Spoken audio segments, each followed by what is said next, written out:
Oi pessoal, hoje eu quero falar com vocês sobre talvez uma das mais importantes virtudes, a humildade. E eu quero focar em um tipo específico de humildade, a humildade intelectual. E ela não tem só um efeito direto nas nossas vidas, mas na nossa sociedade e principalmente na política democrática.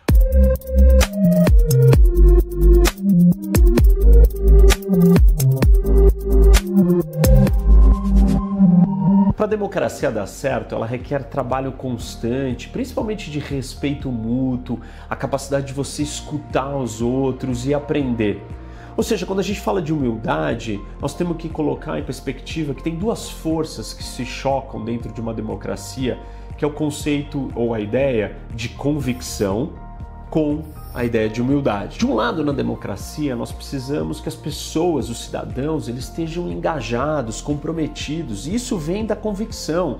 Você quer cidadãos convictos, advogando, lutando, votando por uma causa, pela sua convicção. Um eleitorado apático, ele é um eleitorado inútil. Só que do outro lado, nós precisamos que as pessoas na democracia estejam dispostas a ouvir, escutar, respeitar e entender a convicção do outro. Aí é que entra a humildade. E a humildade, ela é uma virtude tão humilde que ela duvida até mesmo do seu próprio valor. Ou seja, você se gabar ou pronunciar que você é humilde faz você parecer que tem falta de humildade. Até mesmo falar sobre a existência de uma virtude chamada humildade pode destruir o seu status virtuoso. Então, o que é a humildade? Nem sempre ela foi vista como uma virtude. Na verdade, no Ocidente, até a era de Cristo, ela não era considerada uma virtude. E aí, daí em diante, e um dos primeiros a trazê-la como uma grande virtude foi Santo Agostinho. Alguns defendem que ela pode ser uma ferramenta de aperfeiçoamento moral, mas outros vão dizer que ela é uma ferramenta de dominação e controle e deixar os outros submissos. Talvez um dos pontos mais importantes para a gente entender o que é a humildade é não confundir humildade com você se inferiorizar, se rebaixar, se colocar menos do que você é. Humildade não é sobre isso. Humildade é sobre você entender, compreender e ter consciência dos seus limites. Quais limites? Os limites do que você é capaz de conseguir, os limites do seu conhecimento. Então não é dizer que você é menos, mas saber o quanto você não é. A ideia é que você tem que colocar em perspectiva o que você conquistou, quem você é. Porque não é só fruto das suas conquistas, mas tem circunstâncias, tem contextos, tem situações, tem sorte, tem uma série de outros fatores que fazem você se tornar quem você é. Humildade é sobre você entender os limites das suas qualidades, ou dos seus méritos, ou da sua sabedoria, que é o que mais interessa e que eu quero falar mais com vocês hoje. Nessa mesma linha de raciocínio, aqueles que acham que a humildade é sobre você se diminuir ou se inferiorizar, vão achar que é quase que um desprezo a si mesmo. E não é nada disso. Se for algum desprezo, talvez é uma forma de desprezo informada. Ou seja, não vindo da ignorância sobre o que somos ou sabemos, mas vindo do conhecimento ou reconhecimento do que não somos ou não sabemos. Na verdade, pessoal, humildade é um meio termo entre a subserviência, que é essa diminuição, inferiorização de um lado, e a arrogância do outro. É como se fosse uma bexiga com o nosso ego inflado e a agulha que vai furar a bexiga. Ela é o equilíbrio, ela não é nem a arrogância, obviamente, mas ela não é a subserviência total, essa inferiorização, esse meio termo. A humildade, ela tem a ver com insatisfação, como se fosse uma virtude lúcida, sempre insatisfeita consigo mesma e sobre as suas capacidades. E essa ideia nos leva diretamente para o tipo de humildade que eu quero focar, que é a humildade intelectual. E por que tem relação, a insatisfação com a humildade intelectual? Porque a humildade intelectual, ela busca a verdade acima de tudo. Então você está sempre insatisfeito e buscando o quê? A verdade. A verdade está acima do quem é você e do que você acha. Isso é interessante porque vai entrar em choque direto com um outro vídeo que eu fiz aqui para vocês, que eu falo das fake news e o problema que nós vivemos hoje na questão do mundo pós-verdade. Pô, mas alguns vão dizer, Reni, mas você deve amar a verdade mais do que a si mesmo, ou seja, Voltamos para a ideia de se desprezar? Não, não é isso. Você não vai se desprezar, não vai se diminuir, mas você tem uma hierarquia, você tem um respeito pela verdade, você quer a verdade. Eu tenho que trazer a filosofia para ajudar a gente a entender o que é humildade intelectual. E talvez o maior legado da filosofia não foi o conhecimento, a sabedoria, mas sobre a consciência das nossas limitações e, portanto, o desenvolvimento da humildade intelectual. Para isso, eu preciso trazer os ensinamentos de Sócrates, nosso amigo aqui atrás, e ele tem duas lições básicas. A primeira é que nós não sabemos tudo, e a segunda é que você adquire o conhecimento através do diálogo. A primeira lição vem da famosa resposta de Sócrates para a declaração do oráculo de Delfos, que diz que ele era o homem mais sábio do mundo. E a resposta foi: eu só sei que nada sei. Ou seja, eu tenho consciência das minhas limitações de conhecimento. Se a gente adotar essa frase do Sócrates, parece óbvio e todo mundo vai falar: não, claro que eu não sei tudo, ou claro que eu sei que eu não sei tudo. Só que isso não é suficiente, não basta você só reconhecer para ser humilde intelectualmente. Você precisa ir além, e aí você precisa se apropriar dessas suas limitações. E se apropriar significa você precisa agir, você precisa se movimentar, você precisa admitir isso para os outros, para si mesmo, e ter uma atitude condizente com essas limitações. Ou seja, você está disposto a ouvir, trocar, entender, reconhecer, recuar e agir de uma maneira totalmente distinta daquela de quem sabe tudo. Porque não adianta você só responder: eu sei que eu não sei tudo, e agir de outra maneira. Essa ideia do reconhecimento e da consciência das suas limitações, ela está muito ligada com a frase que está no oráculo de Delfos: conheça-te a ti mesmo. Se a primeira parte estava ligada com esse reconhecimento, autoconhecimento, atitude, apropriação, a segunda lição do Sócrates é sobre os outros, uma disposição em relação aos outros. Para você adquirir esse conhecimento que você não tem, isso só é possível através do método socrático, que requer um diálogo com o outro. A pessoa extremamente arrogante, ela não necessariamente é só aquela que não reconhece, que não sabe ou que errou, mas ela também entende que errou, mas acha que pode consertar o erro sozinha. Possuir humildade intelectual requer a consciência de que você pode aprender alguma coisa com o outro, que o outro tem algo para te oferecer, que é somente nessa troca de conhecimento que você vai sair das suas limitações. Vamos lá. Então, para você conseguir adquirir conhecimento, você precisa reconhecer que você não sabe tudo. Isso é humildade intelectual. Não tem como você crescer, evoluir, se você não tiver humildade intelectual, porque senão você vai achar que você sabe tudo. O que isso tem a ver com a democracia? Quando a gente olha para a democracia, que é um sistema onde tem uma troca constante de valores, ideias, vontades, desejos, e você precisa ouvir, nem todo mundo ou nenhuma pessoa tem a verdade absoluta ou entende de tudo, então você precisa trocar. Para uma democracia funcionar, você precisa ter humildade intelectual. Todos, não só os governantes, como a população. Isso é muito evidente, as pessoas chegam até um governante sempre donas da verdade, gritando, exaltadas, reclamando, e elas sequer sabem o que está acontecendo. Na verdade, elas sequer sabem como o sistema funciona.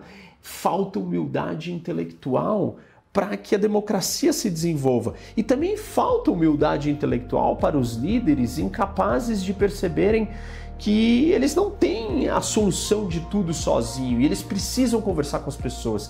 Então, a democracia, ela parte de um pressuposto de diálogo e de troca de conhecimento, dois dos pilares fundamentais da humildade intelectual e duas das lições de Sócrates. Bom, dando sequência, lembra que no começo do vídeo eu falei para vocês que tinham duas forças, a da convicção e a da humildade. Essas duas forças se contrapõem. Quero falar agora sobre convicções. O que são convicções? Alguns acham que convicções são crenças, e convicções não são apenas crenças. As convicções nos fazem ter certeza, mas nem todas as certezas são convicções. Eu não preciso estar convicto, por exemplo, que 2 mais 2 é 4. Certas coisas óbvias e lógicas ou absolutas, eu não preciso de convicção, eu simplesmente sei que elas são certezas. Ou seja, o que faz uma convicção, não é a sua lógica, a sua certeza absoluta, nem a quantidade de evidência que você tem. E na verdade nem o conteúdo da convicção que importa, mas as conexões que essa convicção cria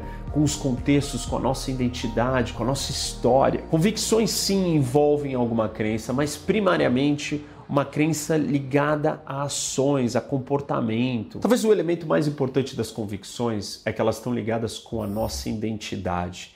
Não é sobre aquilo ser verdade ou não, aquilo que você está convicto, mas a convicção ela faz parte de quem você é. Ela te ajuda a moldar, a nos construir, a dizer quem eu sou. E isso é que faz tão difícil você questionar uma convicção. Uma vez que você incorporou aquela convicção, você jogar ela fora, você vai estar jogando fora um pedaço de você. Você vai ter que se transformar. E por isso que as pessoas têm uma resistência, uma rigidez muito grande a abandonar convicções. E por isso que ela entra em choque com a ideia de humildade intelectual. Já que as convicções refletem as nossas identidades, elas têm autoridade sobre nós. Não é qualquer tipo de autoridade, mas autoridade sobre as nossas ações. Elas nos obrigam a fazer certas coisas ou nos dão permissões sobre outras. Uma convicção religiosa nos dá permissão moral para fazer alguma coisa, ou uma convicção política nos faz lutar por uma outra causa. Por exemplo, se uma das suas convicções é colocar a família acima do trabalho,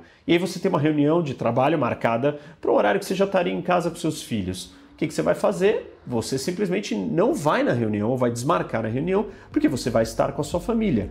Então a convicção, ela nos guia, ela diz quais comportamentos nós devemos ter. Bom, então vocês devem estar se perguntando, mas e aí, Reni, como é que a gente conecta convicção com humildade? Se a convicção diz como eu vou me comportar e ela não necessariamente é certa ou errada, mas ela é parte do que eu sou e é difícil de eu me livrar de uma convicção, como é que eu vou ter a humildade intelectual para mudar o que eu penso, ou para adquirir uma nova ideia, ou para desprovar algo que eu tinha como verdade dentro de mim? Resumindo, a pergunta é: uma convicção apaixonada permite uma pessoa ser intelectualmente humilde? É possível uma pessoa ter convicções e ser humilde intelectualmente? A resposta é sim. E no fundo, é impossível você ser intelectualmente humilde sem ter convicções. É o contrário. Vocês devem estar achando que essas duas forças são opostas, oponentes, e que elas não andam juntas. Mas, na verdade, você precisa de uma base para expandir o seu conhecimento. E essa base começa da convicção.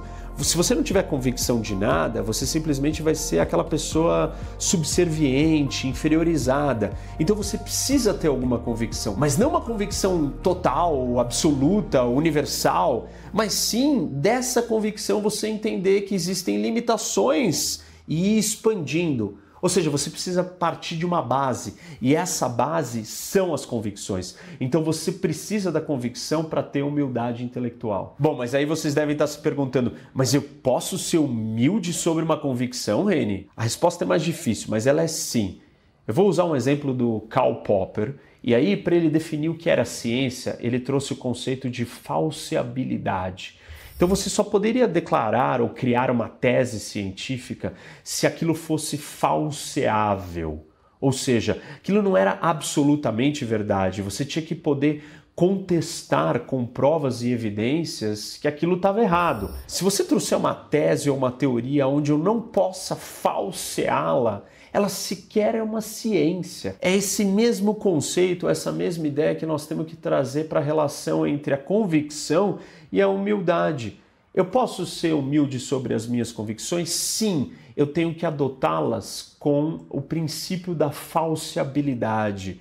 Ou seja, eu posso contestá-las. Isso não significa que eu tenho que jogá-las no lixo de imediato, mas eu tenho que estar aberto para novas evidências ou maneiras de desprová-la. De um ponto de vista prático, lembra que eu falei para vocês que a humildade intelectual tem a ver com a busca máxima pela verdade? A ciência também. Então o conceito de falseabilidade, ele casa com isso. Porque eu tenho que estar disposto a ir atrás da verdade, mesmo que ela vá ferir as minhas convicções, sem ter que abandoná-las de imediato, mas com uma disposição a transformá-la. Talvez a melhor maneira de você quebrar essa resistência da convicção à transformação é o uso do método socrático. Bom, o resultado do desenvolvimento da humildade intelectual é muito positivo não só para a democracia e na esfera pessoal, mas ela vai te trazer uma série de outras qualidades, como, por exemplo, capacidade de perdoar, fazer melhores julgamentos dos outros, ser mais razoável, autonomia, autoconhecimento, curiosidade, empatia. A lista é grande. Bom, para fazer um desfecho aqui, olha que interessante, gente. Eu disse para vocês, né, e no meu outro vídeo eu falo disso, no vídeo da fake news, que nós estamos vivendo num mundo pós-verdade. O mundo pós-verdade diz que não existe mais verdade. É tudo baseado nas convicções, nas opiniões, foi tudo politizado, é tudo só pura convicção. E olha que loucura, se a humildade intelectual é sobre a busca da verdade no seu ponto máximo, se nós vivemos em uma realidade que não existe mais verdade, naturalmente não vai existir mais humildade. E a gente consegue observar isso, não tem por que você ser humilde, você não precisa de opiniões, a verdade não existe, a verdade é a sua verdade, cada um tem a sua própria verdade e não existe verdade objetiva fora da minha ou da sua realidade. E, portanto, as pessoas não serão mais humildes. E a gente está percebendo isso.